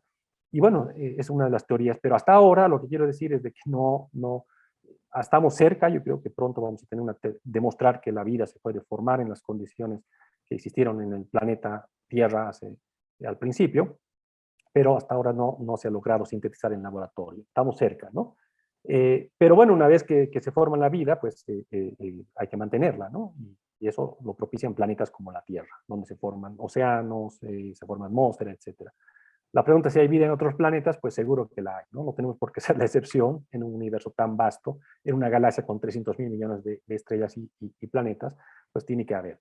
De hecho, ya hay sistemas exoplanetas, más de 5.000 descubiertos, y en varias de ellos hay condiciones aparentemente muy similares a las nuestras. Una vez que se origina la vida, ya luego está muy entendido qué pasa. La evolución de las especies se evolucionan, toda la teoría darwiniana y la teoría evolutiva más actual, se forman seres con sistemas nerviosos, luego surge la inteligencia en muchos de ellos, y quizás lo que no está muy claro es cómo surge la conciencia, ¿no? Es otro, digamos, de los puntos que la ciencia moderna todavía no llega a tener mucha claridad, porque otra vez es un fenómeno emergente seguramente la conciencia, porque no solamente es necesario tener neuronas conectadas, o sea, la suma de todo eso no hace a un ser con conciencia. Por ejemplo, lo vemos en muchos de los animales, ¿no? Los simios o los delfines, que tienen en cierta manera inteligencia, ¿no? Pero no estamos seguros que tengan conciencia, posiblemente no la tienen, ¿no? ¿Cómo emerge la conciencia? Es otra de las grandes preguntas, ¿no? Y bueno, una vez que emerge la conciencia, la capacidad de tener percepción de sí mismo, entonces ya uno puede estudiar además el alrededor y puede conectarse con sus similares y formar civilizaciones, que es otro fenómeno emergente. Una civilización es mucho más que el conjunto de simplemente muchas personas. Se crea todo un nuevo sistema con sus leyes, en fin, ¿no? Una civilización es mucho más que simplemente la suma de 1.000 individuos, ¿no? O 10.000 individuos. Y bueno, ya para terminar, pues así llegamos o no llegamos a una cosmovisión científica, a una manera de explicar la realidad, de explicarnos nosotros como parte de ella. Y bueno, perdón, aparentemente yo creo que estamos en eso. Vivimos en un universo que está en un constante proceso de evolución, primero que nada, en lo que vemos los cosmólogos, básicamente de esa posible realización aleatoria en el metauniverso, donde surgió una burbuja que adquirió 3 dimensiones espaciales y una temporal, surgió el vacío cuántico, ese vacío cuántico, como les mencionaba, se desintegra, produce una expansión inflacionaria del universo, se transforma el vacío en partículas y campos de altas energías, es la sopa de partículas del universo del Big Bang. Luego esa sopa va formando cada vez partículas más complejas hasta que se forman los átomos. Esos átomos pueden, en los grupos de materia oscura, caer y formar ahora sí galaxias. Dentro de las galaxias se forman las estrellas, ellas forman elementos químicos más pesados, emerge la vida. En fin, todo ese proceso, hay un proceso constante de evolución, siempre de lo más sencillo a lo más complejo. Y al día de hoy podemos entender ese proceso con mucho detalle. Y lo que vemos en esta cosmovisión, posible cosmovisión científica, es que hay una transformación de sistemas todo el tiempo cada vez más complejos que propician justamente el surgimiento de nuevas realidades, ese fenómeno emergente que les mencioné ahora. Es decir, nosotros no somos nada más una suma de átomos o una suma de moléculas, ¿no? Esa suma de átomos, luego la suma de átomos para formar moléculas, la suma de moléculas para formar células, etcétera, crean nuevas realidades, ¿no? Con sus propias leyes, es decir, hay fenómenos emergentes, y eso hace que, en cierta manera, es lo que yo veo, por lo menos como estudioso del universo, que hay una direccionalidad. Hay una clara direccionalidad de ir siempre de lo más sencillo a lo más complejo. Ahora, esa direccionalidad, cuidado, no implica que haya habido un propósito inicial, es decir, que haya una especie de teleología o lo que algunos pugnan, un diseño inteligente, ¿no? Un ser detrás de todo esto, ¿no? No es necesario, o sea, es un proceso simplemente que se va dando de manera, al principio incluso aleatoria, y vivimos en una de las tantas realizaciones donde se ha dado este proceso continuo de siempre formación de realidades más complejas. Lo que sí puede ser es que haya una especie de teleología, es decir, teleología es una rama de la filosofía que propone que hay un sentido en todo, que hay un sentido detrás de la naturaleza, del universo. El universo tiene un sentido, ¿no? Yo creo que no hay un sentido diseñado, pero hay un sentido que se va haciendo, por eso lo llamo teleología dialéctica. Ese sentido evolutivo emerge y se va construyendo. Y bueno, nosotros como seres conscientes, en cierta manera, llevamos impreso ese sentido, y por eso también considero que nuestra tendencia natural, como seres humanos, como civilización, es la de continuar ese proceso natural de ir creando cada vez formas de existencia de realidades más y más complejas. Y es así nosotros que como civilizaciones creamos la cultura, creamos el arte, creamos la ciencia, también creamos dioses, en cierta manera, algo que emerge en nuevas realidades, ¿no? Pero también por nuestro libre albedrío, que es una propiedad intrínseca, yo creo, a esta forma tan compleja que es el ser con conciencia, podemos autodestruirnos.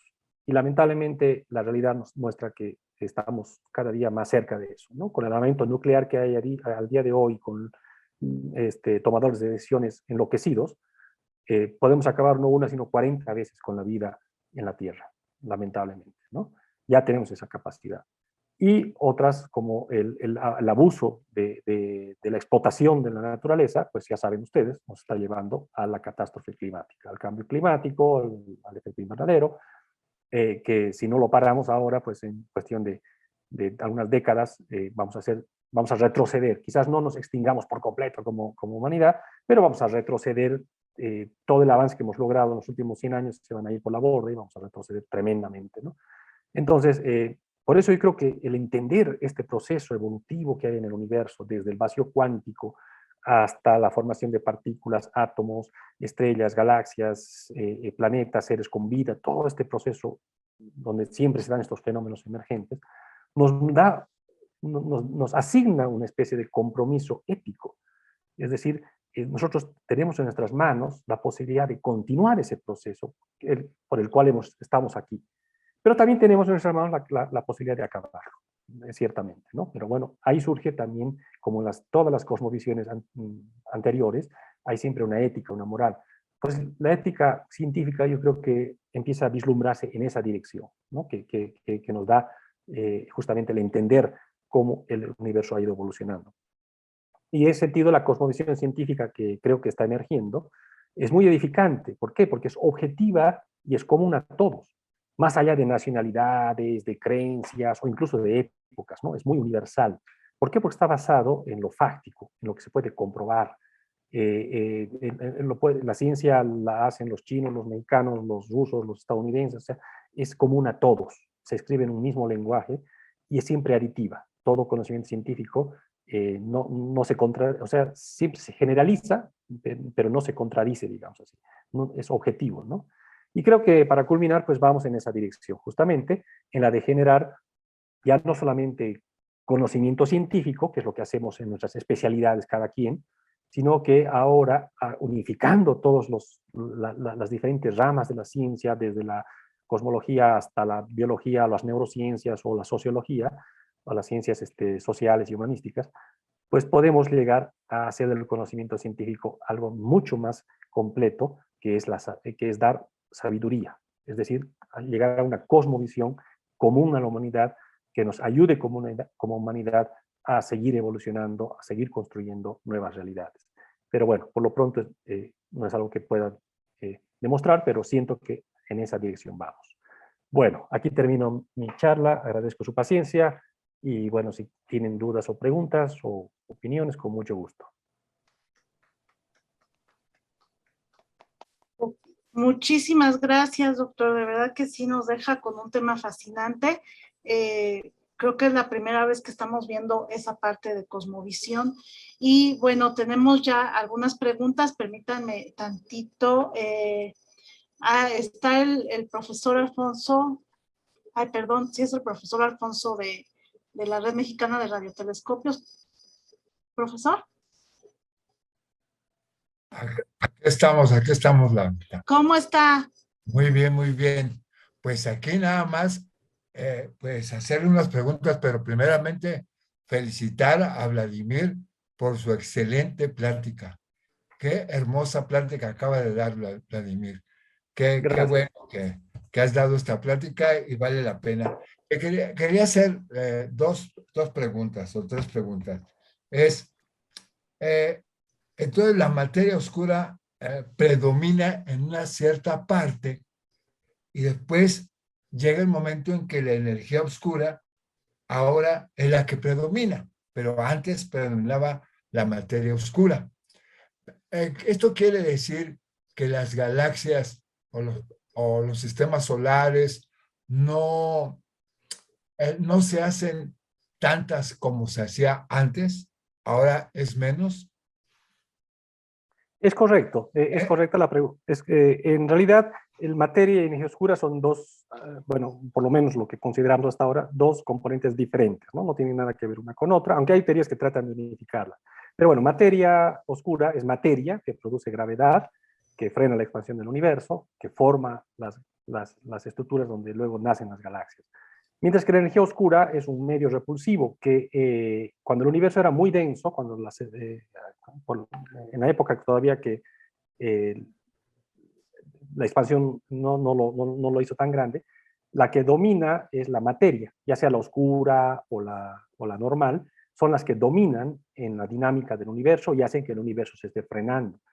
Pero a medida que el universo se expande, la materia con la expansión decrece, o sea, la densidad de materia decrece inversamente proporcional al volumen. Si el volumen crece, como la materia se conserva, la cantidad de materia es la misma siempre, entonces el volumen crece, significa que la densidad decrece. Entonces la densidad de materia está todo el tiempo decreciendo, mientras que la energía oscura tiene esa propiedad de que con la expansión se mantiene constante. Entonces llega un momento que la densidad de la energía oscura supera a la densidad de la materia y a partir de ahí entonces es la que domina en la dinámica del universo y hace que la expansión sea acelerada, o sea, ya le gana a la atracción que produce la materia, como su densidad decreció mucho porque el volumen creció, mientras que la densidad de la energía oscura se mantiene constante y llega un momento que es ahora más alta que la densidad de la materia. Y a partir de ahí entonces la dinámica del universo cambia. Ya no se frena la expansión, sino se acelera. Y como mencionabas, eso va a hacer que las galaxias se separen más rápido y posiblemente pues va a frenar la formación de nuevas estructuras en el universo, ¿no? Eso va a hacer que cada vez todo se va a ir separando más rápido y va a evitar que se sigan formando, por ejemplo, cúmulos o supercúmulos, ¿no? Es un poco lo que se especula. Entonces, esa es un poco la idea que tenemos. Excelente, excelente, Vladimir. Mi siguiente pregunta es, en los 380 millones de años, está el plasma, ¿por qué no se unen los electrones y los protones, decías tú? Sí, son los primeros 380.000 años nada más, ¿no? 380.000 años, exacto. Porque en esas épocas la radiación, los fotones, son todavía muy energéticos, tienen temperaturas promedios mayores a 4.000, 5.000 grados. Entonces, ya desde los primeros segundos o minutos, ya se formaron los núcleos de hidrógeno, que es básicamente un protón, o los núcleos de helio, que son dos protones y dos neutrones, ya existían, son iones positivos, ¿no? Y los iones positivos, por la fuerza electromagnética, pues quieren atraer a los electrones, que son negativos, la atracción entre negativo y positivo, ¿no? Pero la radiación es tan caliente que choca con los electrones y los dispersa y evita que caigan atrapados para formar el átomo. Entonces, mientras la radiación es muy energética, los electrones no pueden ser atrapados por los núcleos de hidrógeno y de helio para formar átomos. Pero ya a los 380.000 años, la temperatura, con la expansión, la radiación se va enfriando. Y ya llega a tener una temperatura debajo de lo que, o sea, una temperatura que ya no le permite interactuar con el electrón. Ya es una radiación débil, que ya no choca con el electrón, simplemente se pasa de largo, y al electroncito o los electrones pueden ser capturados, ahora sí, para formar átomos.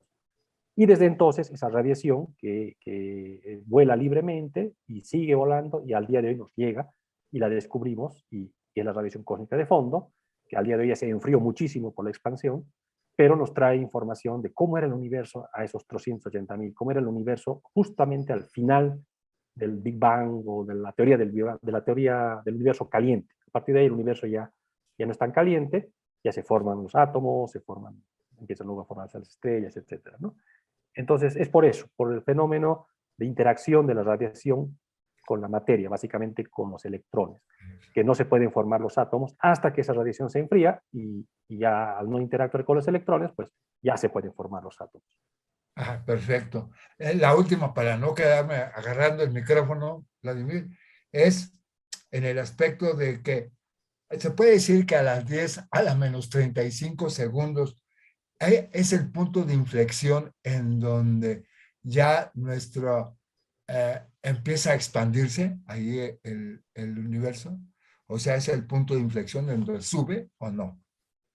Sí, de hecho ese momento la expansión se vuelve exponencial, es brutal, ¿no? Es mucho más rápido que la velocidad de la luz, como les decía, ¿no?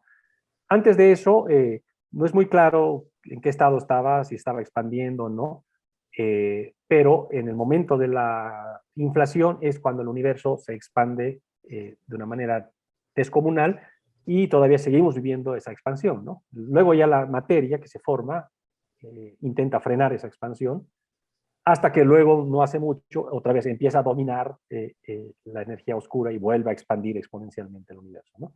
Pero sí, en cierta manera se puede considerar que 10 a la menos 35 segundos es ese punto en el cual el universo empieza se puede llamar que es algo así como el momento de una explosión, pero es una explosión del espacio, no es una explosión física, que el nombre de gran explosión de hecho está mal dado, ¿no? Nunca hubo una explosión, pero sí puede haber habido en ese sentido figurativo una explosión del espacio que se infla desenfrenadamente, ¿no? A partir de esa época de la inflación.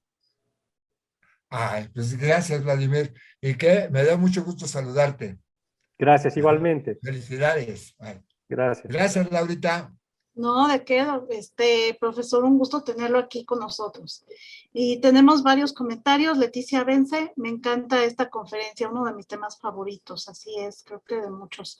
Y tenemos una pregunta de la física Laura Parrao, del Instituto de Astronomía. ¿La primera partícula del universo es el fotón? La primera partícula, no. No, de hecho, no es muy claro cuáles sean las primeras partículas, pero justamente se especula que sean los bosones, estos bosones de Higgs, básicamente, que luego son los que funcionan como mediadores para asignar masas a las partículas, ¿no?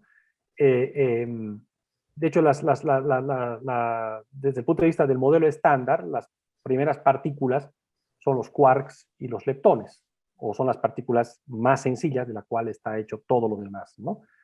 Pero pues, si existe la materia oscura, también tendríamos, y si son partículas, entonces tendríamos también que saber qué son esas partículas y posiblemente esas sean todavía anteriores a las partículas de materia ordinaria. El fotón en realidad es una partícula de interacción, es la que funciona como mediadora para la interacción electromagnética. Es la que cuando tenemos un protón y un electrón, para que ellos establezcan una conexión, lo hacen a través de los fotones. Los fotones son partículas mediadoras, ¿no? y las partículas fundamentales pues son los quarks y los leptones. Entonces, a la pregunta de cuál es la primera partícula del universo, no, es una buena pregunta, pero no, sé, no creo tener respuesta y supongo que todavía es muy especulativo decir, ¿no? Porque si existe la materia oscura, a lo mejor esas fueron las primeras partículas, la materia oscura, ¿no? Pero Sí. como todavía no sabemos qué es la materia oscura. Bueno, es que una de las preguntas que tenía en mi cerebro es precisamente cuál sería el orden en que aparecen las partículas elementales. Sabemos que hay partículas elementales, pero ¿en qué orden aparecen? ¿Y cómo es Claro. que se están dando? Posteriormente ya vamos viendo las estructuras, pero en ese momento, en el inicio, ¿ok? Aparecen los quarks, los 6 tipos de quarks, o solo 2 de ellos, o solo 3. Aparece el electrón, el muón, pero a lo mejor solo aparece primero el electrón. O sea, sí está la duda de exactamente en qué orden aparecen las partículas elementales. Pero sí, es todavía no está la Sí. respuesta. Mil Sí, disculpas. un poco el orden es los quarks y los leptones prácticamente al mismo tiempo, ¿no? Ujú.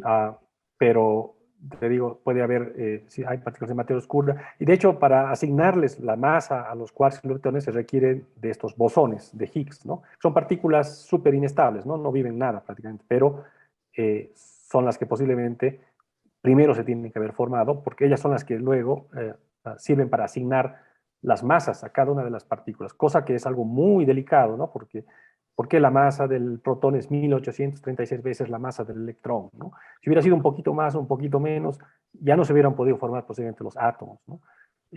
Entonces hay el orden, en cierta manera, sí importa, y creo que son los bosones de Higgs, en cierta manera, los que primero que nada tendrían que aparecer para luego ya asignarle más a los quarks, a los leptones y así, ¿no? Gracias. Muy bonita plática. Muchas gracias, ¿sí? Gracias, Laura. Alejandro Camacho en el chat le comenta, muchas gracias, saludos de la Sociedad Astronómica de Guadalajara. Arturo Ibarra, muchas felicidades por compartirnos estos conceptos, estamos aprendiendo mucho. Y él mismo le pregunta, ¿la cosmovisión científica sería parte de lo que se denomina pensamiento positivista en el siglo XIX y del pensamiento sistémico? Ajá, buena pregunta. Yo creo que no. O sea, de hecho, las cosmovisiones, hay las cosmovisiones, obviamente, animistas o las cosmovisiones que tratan de integrar toda la naturaleza, ¿no? Y al ser humano como parte de ella.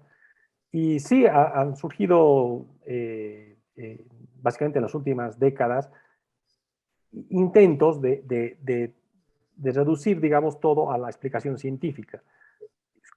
Pero yo creo que esas son cosmovisiones todavía carentes del elemento fundamental que es el hecho de que emergen nuevas realidades, ¿no? O sea, desde el punto de vista científico, uno puede estudiar bien el mundo atómico, subatómico, atómico, molecular, biológico, el mundo neurológico, en fin, pero ese tipo de explicaciones, digamos, parciales, no forman una cosmovisión. Y es muy peligroso aquí, yo creo, por ejemplo, caer en el cientifismo, ¿no? Que es el hecho de que querer explicarlo todo simplemente como hechos científicos, negando todo otro aspecto como el aspecto justamente eh, lo que llaman el idealismo, ¿no? El idealismo ya sea objetivo, subjetivo, o la esencia espiritual del ser humano en cierta forma también, ¿no? Entonces, algo quizás la ciencia no estudia todavía, pero en la cosmovisión que se está gestando yo creo que caer en algo así como neopositivismos o como en ideas reduccionistas, ¿no? Que todo es una suma de partículas, todo es una suma de o la misma biología, todo es evolución, ¿cómo le llaman esto? La teoría de de las especies, ¿no? O que el amor es química, ¿no? Como pregonan algunos. Creo que es demasiado reduccionista, ¿no? Está haciendo de la ciencia justamente una cosmovisión dogmática, diría yo, ¿no? La ciencia en realidad va más allá y no se puede reducirla a visiones de ese tipo, ¿no? Entonces, no sé, es mi perspectiva. Yo no creo que la cosmovisión que está emergiendo de la ciencia es neopositivismo o tiene que ver con estas visiones reduccionistas que bueno, es muy tentador para los científicos caer en eso, ¿no? O sea, bueno, lo podemos explicar todo en base a leyes, pero olvidando de que hay aspectos que ni siquiera son objetos de estudio de la ciencia, ¿no? Y no podemos pretender ser tan soberbios como para decir que podemos explicar todo, ¿no? Obviamente, la esencia de la ciencia es que no hay una verdad absoluta, son verdades parciales y vamos creciendo pues esas verdades parciales con humildad y la cosmovisión científica creo que tiene que ir en esa dirección y no en la de la soberbia, ¿no? Al menos es mi punto de vista. Exacto, sí. Y generalmente la ciencia es así, ¿no? Nunca se dice poseedora de toda la verdad. Correcto. A diferencia de otras cuestiones. Mariluz Gratero, que nos está visitando desde Venezuela, ella le mandamos un saludo. Dice, me gustó mucho la charla, me encanta la cosmología, excelente, gracias. Mele, un excelente un tema fascinante y muy bien expuesto. Octavio González, muy interesante plática. Rocío, muchas gracias, excelente conferencia. Juan Pablo, ¿desde alguna perspectiva se considera la teoría de cuerdas en este proceso de expansión o no? Bueno, es otra pregunta. Justamente ya en estas fases, la famosa unificación de las tres fuerzas fundamentales con la gravedad, el sueño de Einstein, para eso requerimos ahora sí de gravedad cuántica, es decir, de cuantizar a la gravedad, que es de por mucho el más débil de todos, ¿no? Y como la gravedad, según la teoría de la relatividad, no es una fuerza, no es un campo de interacción, es una manifestación de la curvatura del espacio-tiempo, entonces eso complica, no es igual que las otras tres, que son campos de interacción, que son fuerzas, ¿no? Y entonces es donde han surgido ahí los intentos de unificar gravedad con las otras tres fuerzas, lo que se llama la gravedad cuántica. Estas teorías de supercuerdas o de branas, que todavía son más generales, ¿no? De multidimensiones. El problema es que en estas teorías se invocan más dimensiones, 11 o 25 dimensiones. Nosotros toda la experiencia nos muestra que solo vivimos en 3 dimensiones espaciales y una temporal. Claro, dentro de estas teorías se dice de que las dimensiones se compactifican a escalas del micromundo y solamente quedan las 3 espaciales y la temporal. Pero son teorías muy elegantes, muy atractivas desde el punto de vista de su construcción, bellas, como diría desde el punto de vista matemático, pero hasta ahora no han hecho predicciones que sean capaces de comprobarse, observacional o experimentalmente. Entonces, se quedan simplemente como hipótesis. Y bueno, no tenemos todavía un entendimiento claro de cómo lograr esa unificación. Y entonces, de todos modos, la teoría de supercuerdas o de membranas, pues no se invocan ya para explicar las fases posteriores, como la del universo caliente. Eso no requiere, ahí son simplemente partículas elementales y interacción con la radiación, etcétera, ¿no? Ahí no se requiere de supercuerdas ni de teoría de membranas. Si acaso se requiere para la época antes de la inflación, ¿no? ¿Qué pasa antes de eso? ¿Se unifica o no la gravedad con las otras fuerzas? Hay una gravedad cuántica, ¿no? Y es ahí donde entran estas teorías justamente elegantes de supercuerdas y membranas. Muchas gracias, doctor. Antonio Duarte de Facebook lo felicita por su conferencia. Nos están viendo también por medio de Facebook la no divulgación, les mandamos muchos saludos. Mona Álvarez, también igual una excelente socia y amiga de la SAM. Vivat León, excelente explicación sobre la cosmovisión de la cosmología contemporánea que amplía el conocimiento sobre el universo y desde luego con los nuevos telescopios como James Webb y crecerá con la detección del infrarrojo mediano. Y bueno, tiene muchas felicitaciones. Elvia Gutiérrez Quesada también en Facebook, gracias, excelente plática, me gustó mucho.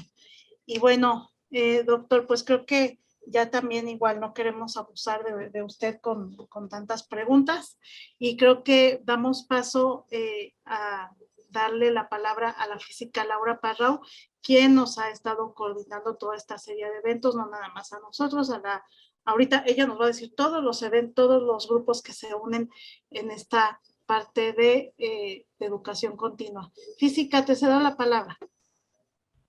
Muchísimas gracias y pues primero muchas gracias por estar con nosotros en este programa de educación continua de la Universidad Nacional Autónoma de México. Está llevando temas de ciencia y están retransmitiendo la Sociedad Astronómica de México, la NUI Divulgación, el Bachillerato Alfonso Reyes, el Instituto de Astronomía y Meteorología de Guadalajara, el grupo de exalumnos de la secundaria 28 de agosto, el Llevo de San Pedro Mixtepec, la Casa de Cultura José Antonio Alzate, la Asociación Astronómica de la Universidad Autónoma de Zacatecas. Nos pidió también poder retransmitirla el Consejo Aeroespacial de Jalisco. En realidad está permitido que todos ustedes lo retransmitan. Ahorita nos informan que la Prepa 7, la Escuela Nacional Preparatoria número 7, a través de su Facebook también lo está retransmitiendo y la Sociedad Astronómica de Guadalajara también lo está haciendo. A todos los que lo están llevando hasta los distintos espacios de educación, les damos las gracias por ayudarnos a llevar este programa de ciencias a todos sus hogares. Estamos unidos dentro de lo que la Organización de las Naciones Unidas ha solicitado en el Año Internacional de las Ciencias Básicas para el Desarrollo Sostenible y festejamos también 120 años de la Sociedad Astronómica de México. Así que muchas gracias a todos por retransmitir y llevar esta educación. Vladimir, muchas gracias por estar con nosotros y déjame agradecerte y entregarte 2 diplomas. El primero dice: la Sociedad Astronómica de México, AC, colaborando con el Instituto de Astronomía de la Universidad Nacional Autónoma de México, otorga el presente reconocimiento al doctor Vladimir Antón Ávila Reis por su excelente presentación a distancia, La Cosmovisión emerge de la cosmología contemporánea. México, 11 de mayo de 2022, por la divulgación de la astronomía, profesor Rubén Horacio Becerril Marañón, presidente de la Sociedad Astronómica de México, AC. Y hay una pleca en donde estamos viendo el escudo de la UNAM, el logo de Educación Continua. Participan ponentes del Instituto de Astronomía, del Instituto de Geofísica, del Instituto de Ciencias Nucleares, del Instituto de Radioastronomía de la Universidad Nacional Autónoma de México, ponentes de la Universidad de Guadalajara, del Instituto de Astronomía y Meteorología y del grupo Predice. En el caso de lo que es educación del programa que está llevando el ciclo de profesiones, el Bachillerato Alfonso Reyes los viernes, están participando otras instituciones como es el Instituto de Investigaciones Jurídicas, tenemos también participantes del Instituto Politécnico Nacional y elementos de distintas áreas que nos ayudan a que ustedes vean las distintas profesiones que hay y puedan ustedes tener las bases para elegir mejor una carrera. Igualmente están transmitiéndose martes por la NUI de Divulgación, miércoles por la Sociedad Astronómica de México, viernes por el Bachillerato Alfonso Reyes. El segundo diploma que te entrega la Sociedad Astronómica de México, AC, en su 120 aniversario de su fundación por el ingeniero Luis G. León en 1902, otorga el presente reconocimiento al doctor Vladimir Antón Ávila Reis por su excelente conferencia dentro del ciclo Mirando al Cielo, coordinado por la física Laura Parrao, La Cosmovisión que emerge de la cosmología contemporánea. 11 de mayo de 2022, firma el cárcel Rubén Horacio Becerril, presidente del Consejo Directivo de la Sociedad Astronómica de México. Muchísimas gracias a todos por estar con nosotros y por permitirnos llegar con este programa de educación continua hasta la sala de su casa. Muchas gracias. Buenas noches. Muchas Gracias. gracias, doctor Vladimir, de verdad, excelente conferencia, le agradecemos muchísimo el haber aceptado la invitación. Y bueno, voy a aprovechar por hacer algunos anuncios. Física, es como parte de una invitación que tenemos para el proyecto Colmena, el 13 de mayo a las 13 horas, transmisión por YouTube, en el canal UNAM, que es de el evento en sitio web también, y vamos a tener la conferencia del doctor Gustavo Medina Tanco, del Instituto de Ciencias Nucleares de la UNAM. Los esperamos ahí, por favor, que se conecten para ver este coloquio de investigación del 2022. Por otra parte, los invitamos el próximo miércoles 18 de mayo, que vamos a tener otra conferencia. Esta vez tenemos de invitados al Jamar Society de Chile, de Fundación de Ciencias Planetarias, quienes nos van a dar una excelente conferencia, la arquitecta Lía Seguel Alvarado, Arquitectura Espacial, Asentamientos Humanos en Lugares Hostiles.